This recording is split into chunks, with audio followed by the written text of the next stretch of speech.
I recently changed my hairdryer. It was definitely time. The old one just wasn't doing it anymore. When I was looking for a new one, I had 3 things in mind: strong airflow, quieter operation, and a reasonable price. I didn't want anything over the top, just something that works. After comparing a few options, I ended up choosing this one because it fit my budget. The airflow is actually pretty strong. It dries my hair faster than my old one did. It's not as quiet as I expected. But for this price range, it performs really well. Overall, I think it's a solid option if you're looking for something affordable that still gets the job done.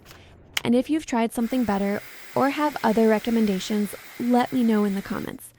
I'd honestly love to hear your thoughts.